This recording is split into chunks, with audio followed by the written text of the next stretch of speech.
সরকার নামানো আর সরকার চালানো এক জিনিস না। মনে হইতেছে যে এই পাগল জাতির জন্য শেখ হাসিনাই ঠিক ছিল। মানে গুণ খুন যাই করুক না কেন, দেশ তো ঠান্ডা রাখছে।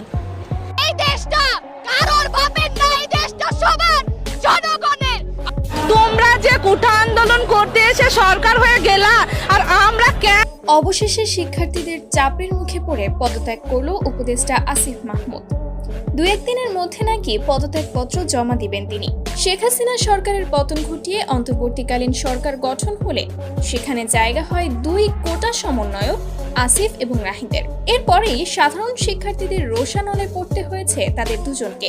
বলা হচ্ছে কোটা বিরোধী আন্দোলন করে তারা দুজন আবার সমন্বয়ক কোটাতেই উপদেষ্টা হয়েছে। এছাড়াও বিদেশি সাংবাদিকদের সাথে ইংরেজিতে কথা বলতে না পারা নিয়েও কম সমালোচনা হয়নি আসিফ নাহিদকে নিয়ে।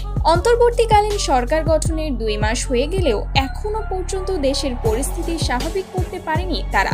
দেশের এমন অরাজকতা নিয়েও কথা বলতে দেখা যাচ্ছে না প্রধান উপদেষ্টা ডক্টর ইউনূসকেও। এমত অবস্থায় উপদেষ্টাদের পদত্যাগের ডাক দেয় বিক্ষুব্ধ সাধারণ শিক্ষার্থীরা, যার পরিপ্রেক্ষিতে এবার পদত্যাগ করতে যাচ্ছে উপদেষ্টা আসিফ মাহমুদ। আসিফ মাহমুদ গতকাল একটি ফেসবুক পোস্টের মাধ্যমে জানিয়েছে তিনি পদ ছেড়ে দিচ্ছেন। সবকিছু মিলিয়ে তুমুল সমালোচনার মধ্যে আছে অন্তর্বর্তীকালীন সরকার। যে কোনো সময় আসবে নির্বাচনের ঘোষণা।